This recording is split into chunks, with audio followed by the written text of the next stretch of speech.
৩০ বছর পর অভিন্ন প্রশ্নপত্রে একযোগে শুরু হলো এইচএসসি ও সমমান পরীক্ষা। ২,৫০০-এরও বেশি কেন্দ্রে এই পরীক্ষায় অংশ নিয়েছে ১২,৭০,০০০ শিক্ষার্থী। তবে প্রায় ৫.৫ লাখ শিক্ষার্থী একাদশ শ্রেণীতে নিবন্ধন করেও অংশ নেয়নি এইচএসসি পরীক্ষায়। এই ঝরে পড়া ঠেকাতে গবেষণা চলছে বলে জানিয়েছেন শিক্ষামন্ত্রী। বৃহস্পতিবার সকাল 8:30। সকাল থেকেই রাজধানীর আকাশ মেঘলা, টিপটিপ বৃষ্টি ঝরছিল কোথাও কোথাও।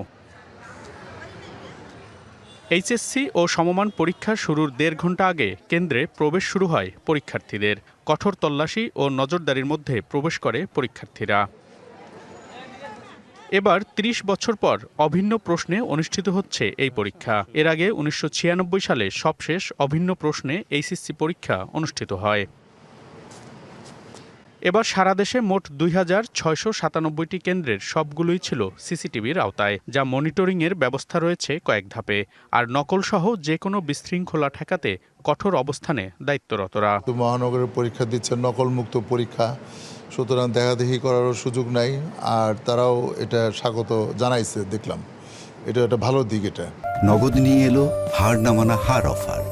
সর্বনিম্ন ১০,০০০ টাকা রেমিটেন্স নগদে পাঠালে থাকছে স্বর্ণের হার জেতার সুযোগ। শিক্ষার্থীদের জীবন থেকে যে পরিমাণ সময় হারিয়ে যাচ্ছে, যে ভিন্ন ভিন্ন প্রশ্ন হলে পরীক্ষা গ্রহণ করলে অভিন্ন প্রশ্নে পরীক্ষা, ওইখান থেকে পরিত্রাণের একটা উপায়, জাতি একটা সুন্দর পরীক্ষা উপহার পাবে।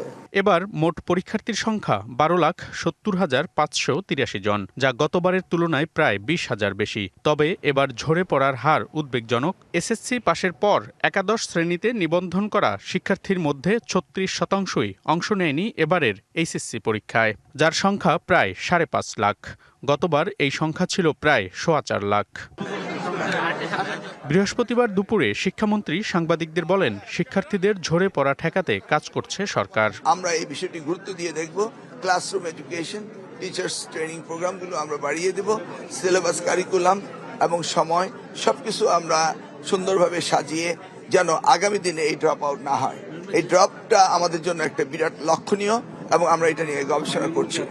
আগামী ৮ই আগস্ট শেষ হবে লিখিত পরীক্ষা, আর ব্যবহারিক পরীক্ষা শেষ করতে হবে ওই মাসেরই ১৫ তারিখের মধ্যে। মনিরুল সোহাগ, ডিবিসি নিউজ, ঢাকা।